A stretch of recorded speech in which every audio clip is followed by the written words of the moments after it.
एक कमेंट आया है हमारे चैनल पे और उसने मुझे सोचने पर मजबूर कर दिया। Investment strategy for retired people as well. ये सवाल सिर्फ एक भाई का नहीं है जो रिटायर्ड हैं, ये उन लाखों पाकिस्तानियों का सवाल है जो रिटायर्ड हो चुके हैं। आपने 25 से 30 साल नौकरी की, गवर्नमेंट सेक्टर में मेहनत की और अब आपको पेंशन मिल रही है, लेकिन सच ये है कि आजकल की महंगाई के हालात में आपका खाली पेंशन से गुजारा नहीं हो सकता। इन्फ्लेशन हर साल आपकी परचेजिंग पावर कम कर रही है। तो आज की वीडियो उन सब के लिए है जो रिटायर हो चुके हैं या रिटायर होने वाले हैं। आपको जो रिटायरमेंट की प्लानिंग है वो जब आप 50s के होते हैं तो उसी वक्त स्टार्ट कर देनी चाहिए, क्योंकि अगर आप प्लानिंग 50s में स्टार्ट करेंगे तो फिर आप 60s तक कंफर्टेबली रिटायर हो सकते हैं। लेकिन अगर आप प्लानिंग ही 60s में जाके स्टार्ट करेंगे जब आप रिटायर होते हैं तो फिर आप 70s में भी स्ट्रगल कर रहे होंगे। और हमेशा की तरह ये मेरी ओपिनियन है, फाइनेंशियल एडवाइस नहीं है। अपने फाइनेंशियल एडवाइजर से जरूर मशवरा करें। सो पहले नंबर्स देखते हैं, क्योंकि नंबर्स झूठ नहीं बोलते। गवर्नमेंट ने इस साल पेंशन में 7% इजाफा किया और ये सुनने में अच्छा लगता है, लेकिन इन्फ्लेशन मार्च 2026 में 7.3% रिकॉर्ड हुई और जो वीकली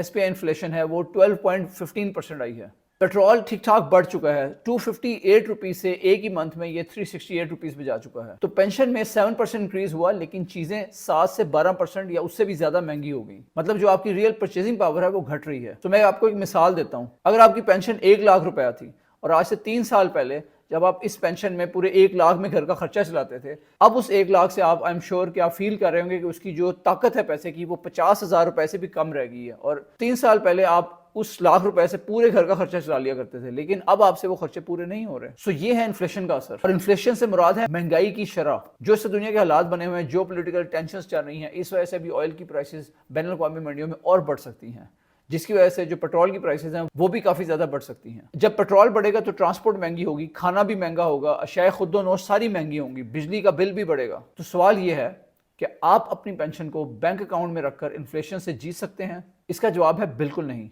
आपको अपने पैसे को काम पर लगाना होगा, लेकिन और ये बात जरूरी बात है, सेफ तरीके से, क्योंकि जो लोग रिटायर्ड हैं उनके लिए रिस्क मैनेजमेंट सबसे पहले आता है। अब मैं एक कॉमन मिस्टेक की बात करता हूं जो बहुत से लोग जो रिटायर होते हैं वो करते हैं। 2 एक्सट्रीम हैं। पहली एक्सट्रीम, सारा पैसा सेविंग्स अकाउंट में रख देते हैं या बेहतर केस में फिक्स डिपॉजिट में, सोचते हैं कि ये सेफ है। लेकिन जब इन्फ्लेशन 7 से 12% हो और आपका सेविंग्स अकाउंट सिर्फ 5 से 6% दे रहा हो, तो आप टेक्निकली हर साल पैसा लूज कर रहे हैं। आपका प्रिंसिपल अमाउंट वही है, लेकिन उसकी जो वैल्यू है वो कम हो रही है। ये इनविजिबल लॉस है। दूसरी एक्सट्रीम, रिटायरमेंट का पैसा स्पेकुलेशन में लगा देते हैं, स्टॉक मार्केट में ट्रेडिंग करते हैं, क्रिप्टो में डाल देते हैं, किसी पोंजी स्कीम में लगा देते हैं। किसी ने कहा ये शेयर बढ़ रहा है, उधर लगा दिया सारे का सारा पैसा। सो ये सब खतरनाक है, क्योंकि रिटायरीज के पास रिकवरी का टाइम नहीं होता। अगर आप 30 साल के हैं और लॉस हुआ, आपके पास 20 से 30 साल हैं रिकवर करने के लिए। लेकिन अगर आप 60 साल के हैं तो वो टाइम आपके पास नहीं है। तो दोनों एक्सट्रीम गलत हैं, ना सिर्फ सेविंग अकाउंट्स में, ना प्योर स्पेकुलेशन में। सही जवाब है कि बैलेंस्ड इनकम जनरेटिंग पोर्टफोलियो, जो आपको रेगुलर कैश फ्लो दे और आपकी परचेजिंग पावर प्रोटेक्ट करे। तो रिटायरीज पोर्टफोलियो की जो सोच है वो क्या होनी चाहिए? 3 चीजें याद रखें। नंबर 1, कैपिटल प्रिजर्वेशन पहले, ग्रोथ बाद में। यानी अपना पैसा आपने पहले प्रोटेक्ट करना है और ग्रोथ बाद में आएगी। आप 30 साल के नहीं है कि एग्रेसिव ग्रोथ चाहिए। आपका पहला गोल है जो पैसा है वो महफूज रहे, उसके बाद अगर ग्रो करे तो ये बोनस है। नंबर 2, रेगुलर इनकम चाहिए। पेंशन एक फिक्स्ड इनकम है, लेकिन उसके साथ अगर आपकी इन्वेस्टमेंट से भी मंथली या क्वार्टरली इनकम आ रही हो तो आपकी फाइनेंशियल पोजीशन काफी स्ट्रांग हो जाती है। नंबर 3, लिक्विडिटी जरूरी है। रिटायरीज के लिए मेडिकल इमरजेंसीज, घर की रिपेयर्स, अनएक्सपेक्टेड एक्सपेंसेस, ऐसे अखराजात जो बिल्कुल आपके माइंड में ना हो, ये सब रियल होते हैं। तो आपका पैसा ऐसा नहीं होना चाहिए कि 5 से 10 साल के लिए लॉक हो जाए। कुछ पोर्शन इमीडिएटली एक्सेसिबल होना चाहिए। इन 3 प्रिंसिपल्स को अगर आप समझ लें तो बाकी सब आसान हो जाता है। अब मैं आपको एक सिंपल फ्रेमवर्क देता हूं। ये मेरी रिकमेंडेशन है, आप इसको अपनी सिचुएशन के मुताबिक एडजस्ट कर सकते हैं। गोल्ड इन्फ्लेशन का सबसे पुराना और सबसे रिलायबल हेज है। इस वक्त गोल्ड रिकॉर्ड लेवल्स के करीब, और एक्सपर्ट्स कह रहे हैं कि अगर जियोपॉलिटिकल टेंशंस जारी रहीं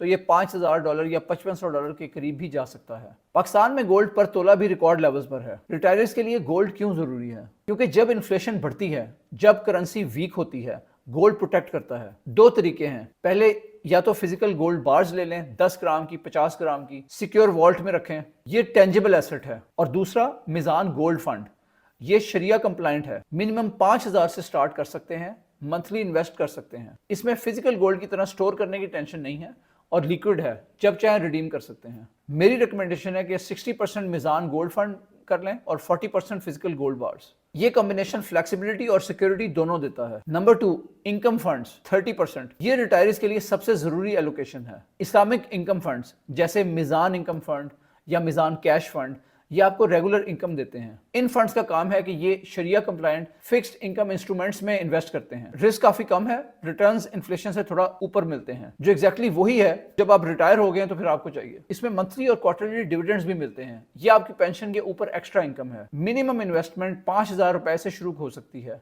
बिल्कुल एक्सेसिबल है। और तीसरी allocation dividend stocks, Pakistan stock exchange में 20%। ये एलोकेशन उन रिटायरीज के लिए है जो थोड़ा ज्यादा रिटर्न चाहते हैं और थोड़ा रिस्क ले सकते हैं। पीएसएक्स पे कुछ कंपनीज हैं जो रेगुलर डिविडेंड्स देती हैं और इनमें मेरी पिक्स मिजान बैंक, पाकिस्तान का सबसे बड़ा इस्लामिक बैंक, और ये कंसिस्टेंटली डिविडेंड भी देता है। सेकंड, लकी सीमेंट, पाकिस्तान की सबसे बड़ी सीमेंट कंपनी, रेगुलर डिविडेंड्स देती है। तीसरा, फौजी फर्टिलाइजर, सबसे रिलायबल डिविडेंड स्टॉक है, डिफेंसिव स्टॉक है। और चौथा, Engro holdings. Engro group diversified business है, स्ट्रॉन्ग डिविडेंड ट्रैक रिकॉर्ड है। लेकिन याद रखें, स्टॉक्स में लमसम पैसा मत डालें, सिप अप्रोच यूज करें, यानी मंथली थोड़ा थोड़ा करके इन्वेस्ट करें। अगर मार्केट गिरे तो एवरेज नीचे आती है और अगर बढ़े तो आप पहले से इन्वेस्टेड हैं। चौथी एलोकेशन, कैश बफर 15%। और ये सबसे जरूरी है। 6 महीने के जो एक्सपेंसेस हैं वो हमेशा लिक्विड रखें, सेविंग्स अकाउंट में या मनी मार्केट फंड में, जहां से इमीडिएटली निकाल सकें। मेडिकल इमरजेंसी आई, घर में कुछ हुआ, कोई अनएक्सपेक्टेड एक्सपेंसेस, आपको इन्वेस्टमेंट्स तोड़ने की जरूरत नहीं पड़ेगी। ये कैश बफर उसके लिए है। एलोकेशन 5,